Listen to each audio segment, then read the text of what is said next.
Hey guys, Andy here from Mediocre Hobbies coming at you with more old world goodness.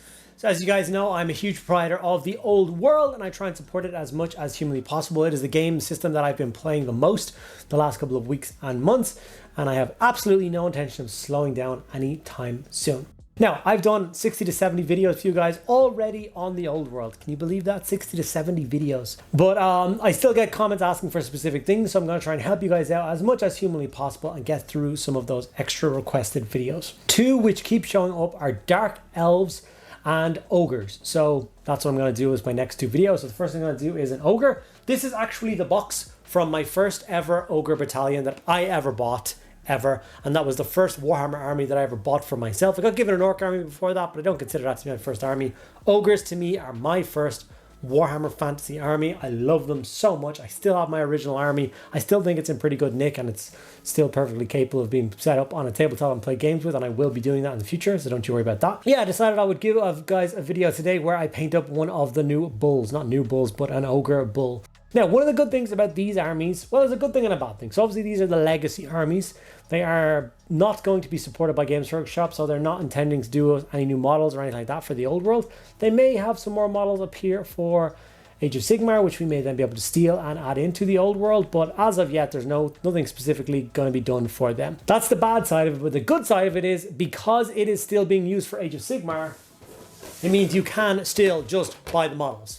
So you can buy boxes of ogres and buy a full army if you so wish from the Games Workshop website right now and get started with the old world, which you can't do for most of the main armies out. So I think that's pretty cool. Okay, I've rambled enough. Let's get stuck in and get this ogre painted up.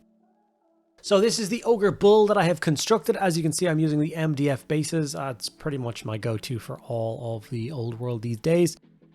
I just think they rank up nicer, and as a unit they look really clean, so I'm going to continue doing that for the foreseeable future.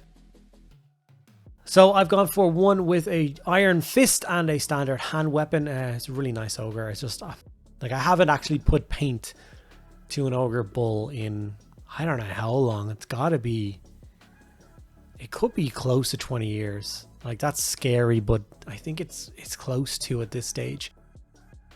So it feels really nice to go back to the beginning and do painting one of these original models. It's crazy to think that these models are still like for sale 20 years later, and I still think they look fantastic. Like if they never changed these models, I don't think I would ever be upset. I love them. I actually own 12 new ones that I bought, 2 boxes of 6 from Age of Sigmar that I'll be doing up for just bolstering my original Ogre army. It'll be a different clan. As my old Ogre army had the old school kind of a graveyard earth into like a pale color scheme for the skin, which was the traditional Ogre skin tone. But now we are going to follow it up with the new skin tone, which they just basically use a lot of Caucasian skin tones for them. So as you can see, I'm using the Barbarian Brawn and then up into the Dwarf skin from the Two Thin Coats range for this.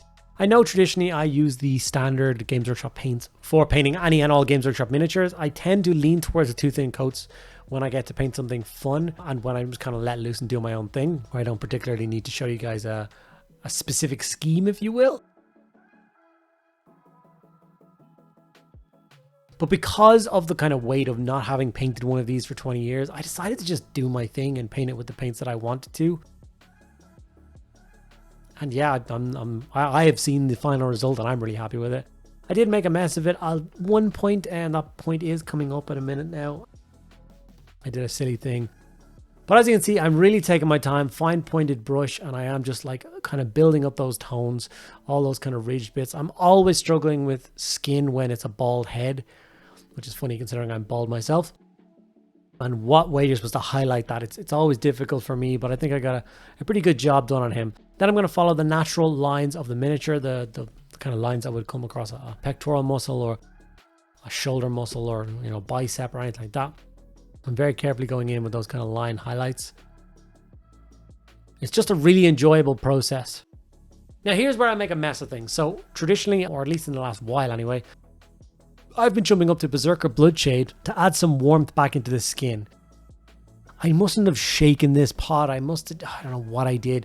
I know I usually thin it with water, and I think I just put a blob of it on my wet palette and thought to myself that it was thinned enough when it wasn't, because it darkened the miniature way more than I wanted to do.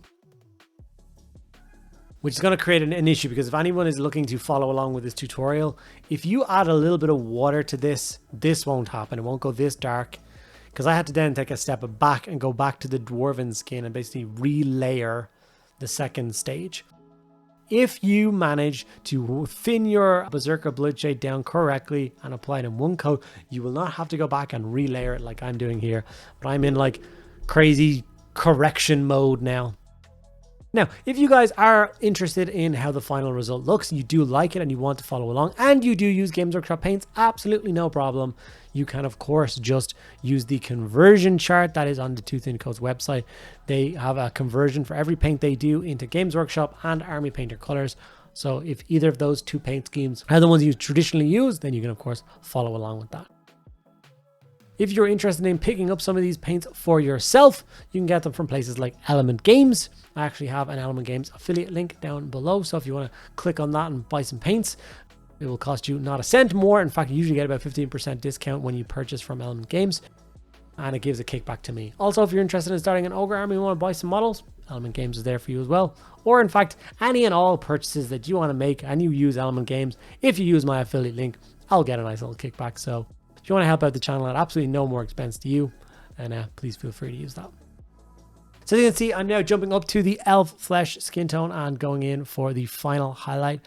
As you can see, I am once again being super careful, just hitting all those raised bumps and kind of really placing those highlights kind of to the best of my ability. I'm really kind of stretching my painting muscles with this guy. It's what I tend to feel like I'm doing when I'm using those paints, because I'm not, I don't know, using contrast and I'm not using shades to do a lot of the work for me. It's up to me to build up those colors and those tones myself. And this is the skin tone that I have gotten from this guy. I think it's really cool. I really like the final result. I know a lot of people out there are not a big fan of the like floating muscle syndrome, but I think it works. So now we're going to go into the turquoise color. So sentient turquoise is what we're going to use for the base coat. This is another part of the miniature where I'm not 100% sure if I did a particularly good job picking colors. I decided to give him like blue turquoisey trousers, which kind of made him feel like the genie from Aladdin. Maybe that was a poor choice. I don't know. It looks cool at the end, but I don't know if I could go back again. I have this tendency, once again, another crutch that I use is red. If I'm unsure of a color, I reach for red. I love red. It's not my favorite color. Orange is my favorite color, but red is my go-to. And I immediately went to reach for red trout. I just done a Skaven model, and it's red. And I've just, if you go back through my armies, you'll see the crazy amount of red that I tend to use. I want to stretch out again and use just a different thing. So I decided, you know what, I'm going to use a blue. And that blue turned out to be a turquoise that I went for. And building those colors up. I think it does work, but you let me know if you think it works or do you think I made a mess of it. Cursed blue is going to be the mid-tone for this. As you can see, I'm once again following the line. I'm trying to add some texture to the model. So we're not going for kind of smooth highlights. We're going for those kind of scratchy highlights to give it the idea of fabric, texture, not smooth. These are not MC Hammer parachute pants after all. They're some sort of old linen or something probably. And obviously I'm going to follow those streaky lines in the same direction across the kind of left hand side, and then we're going to reverse it for the right hand side and have all those kind of fabricy colors kind of facing the right direction. Now we are going to pop it up one more level just to make it pop. We're going to use Ray Gun Glow, and I did not choose these three colors. These are part of the Two Thin Coats range triads. So they set these colors out themselves that they should be used as a kind of a base coat, a mid-tone, and a highlight. And I like to follow along with what they suggest because they have yet to let me down when it comes to those paints. And I must say that the result was pretty cool. I was impressed with myself when I came to the highlighting of this thing. Another thing which is sometimes a little bit tricky. But like I said, it was fun and I got the results that I was happy with.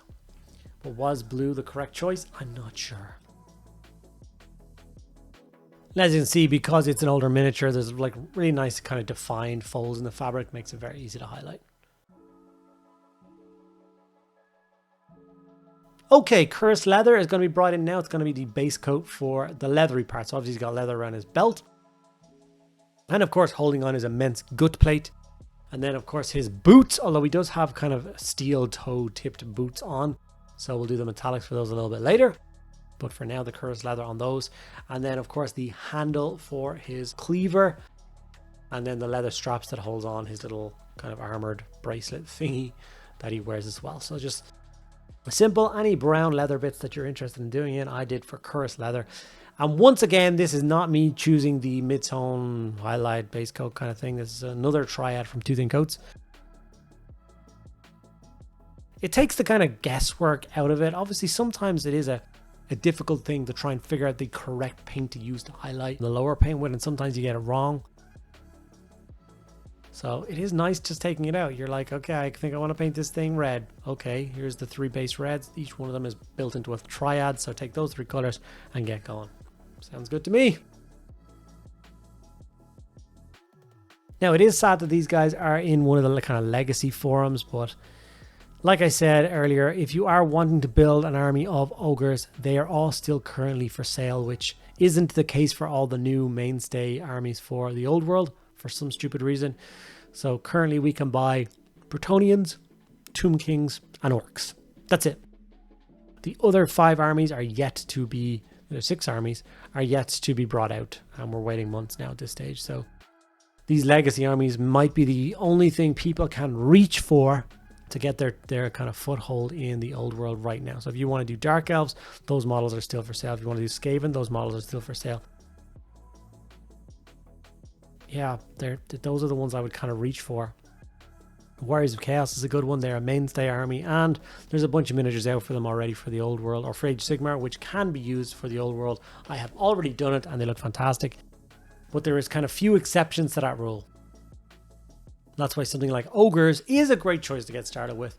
I think they're a powerful enough army. They're not going to be amazing, but they're going to be powerful enough you're going to have some fun games with. They're a low model count, they're easy and fun to paint, and they're readily available. There's 3 great reasons I think get started with Ogres. The reason I chose them to be my first Warhammer army. To tell you the truth, there was just an army of them in the cabinet in Warhammer and Games Workshop Dublin, and I fell in love with them and wanted to buy them. So I think the main reason I got them painted was the low model count. And okay, time to work up the metallics. We're going to go for Dwarven Iron, which is the darkest silver that the Tooth and Coats range currently has access to. So it's the best choice, I feel, for base coating all the metallics. So that goes for, like I said, his gut plate, his iron fist, and his cleaver. We will be throwing in some brass colors in a moment as well. Some key locations. I might, if I could go back, I might have done either the inside or the outside of the gut plate. Obviously you can see that it's like a big kind of teethed maw representing the maw. I left the whole gut plate silver. I think if I could do it again, I would have done, like I said, either the inside, the ring of teeth in brass, or the inside in brass and Overlord brass. And just to break it up a little bit, like there was a little bit of it on the kind of the iron fist, and there was a little bit of the brass on the sword, which helped break up that quantity of metallics. I also struggled with the triad scheme kind of technique with the metallics. Going back again, I probably would have thrown a Nuln Oil or an Agorix Earthshade wash, or some of the Duncan Rhodes Tooth and Coats shades. I haven't really played around with them a hell of a lot, so I'm not 100% sure which one is the best choice. But if there's a nice brown wash in there, I probably could have been persuaded to use that to just add a little bit more depth in metallics. I don't think I pull that off particularly well. It's very bright. I'm not sure whether this video is how to paint ogres or how not to paint ogres at this stage. I feel like I've gotten every stage wrong so far. But the final result did turn out okay, so I guess perseverance really does pay. That led me to a nice enough miniature that I'm happy with. As you can see, with the plate armor that I'm using to highlight, I'm using it to highlight both the kind of coppery brass colors and also all the silver parts as well.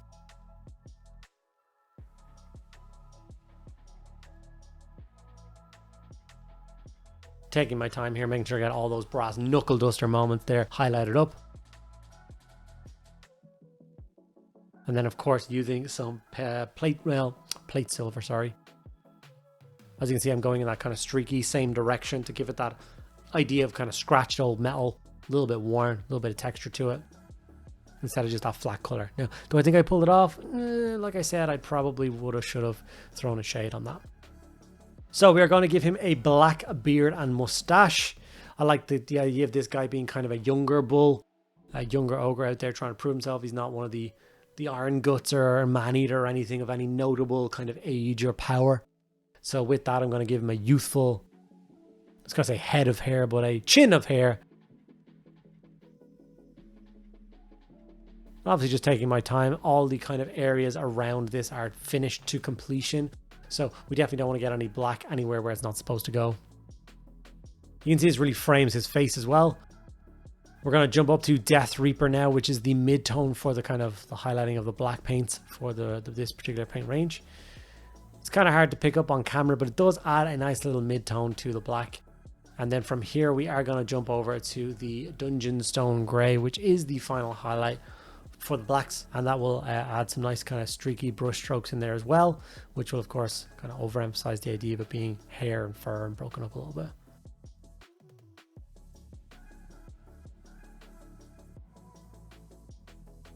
He is really starting to come together though. I would love to see a full kind of squad of 6 or 8 of these guys painted up like that in a nice movement tray, getting pushed across the board, ready to clobber the enemy. And as you can see, the Dungeon Stone Grey being much more kind of reserved with my application of it. And it is making it pop really nice. Adds that depth and definition, which is exactly what I'm looking for a feature like this on the model. Obviously it's quite dark, so it doesn't pop a huge amount. The definition and the focus on the model is definitely still on the skin and of course his blue genie pants. Few quick steps left. So Skeleton Legion we're going to use for the base coat on his little tusks, and of course the one nail that you can see on his thumb holding his sword. So we're going to get that base coated in as well. Let's see, a really quick step, but you got to do it. You got to do all the little details. So once again, that fine pointed brush. And just so we don't leave it at a flat color, we are going to jump up to Vampire Fang, which I think makes color of a paint for painting tusks or teeth, a fang, right? As you can see, just a really quick touch highlight on those. You don't need to go crazy. It's not an incredibly detailed piece. It's not going to matter too much if you don't give it your full attention, but just a little touch of the white on the tips will make it pop. Add a couple of grass tufts, and I'm going to call this Ogre Bull finished. Like I said, I think he turned out really nicely. There's a couple of points in this video, which is the kind of like what not to do. So hopefully this video will not only teach you to paint a bull, but also help you from falling in some of the pitfalls that I fell into. And like I said, I think they're a great armor to get started with in the old world. So if you're interested, make sure you do check them out and have a read of them up yourself. The rules are online for free. Okay guys, and there we have it, my first new Ogre Bull. I know they're not really called Ogre Bulls anymore, but to me they will always be Ogre Bulls. Is painted up and ready for the tabletop. I'm not 100% sold on the bright blue pants. They may get changed out for something a little bit more aggressive and warlike. They're a bit kind of, well, a bit too bright for ogres, I think. But I think they turned out pretty cool. And let me know what you guys think in the comments below. Hopefully you learned a few bits and pieces about how to paint up your own ogres. It's quite a nice standard. I'm really pleased with how he turned out. I'm quite proud of him. So I'd be more than happy to have an army at this standard deployed on the tabletop. If you guys want to see more ogre videos, you got to let me know in the comments. I'm not a mind reader. Obviously, if this video does well and you guys are hungry for more, I have quite a few specialist ogre miniatures that need paint, like the entire Man-Eater collection, or some models that are even rarer still, which deserve to be painted up and included in my new old world army for Ogre. So if you want to see that, let me know. Okay, before I end the video, I just want to say a huge thank you to all of my patrons. I literally could not do this without you guys. So from the bottom of my heart, thank you so much. If you're interested in getting involved with that yourself, it's linked down in the description below. You get access to a private Discord server and an extra vlog style video from me most days of the week to keep you guys up to date what's going on in my channel. Make sure you like, comment, and subscribe on this video to help push it out to more people. It literally costs you nothing, but means the world to me and my success. So I would really appreciate you could do that. All right, thank you guys so much for sticking around to the very end. I'll see you in the next one.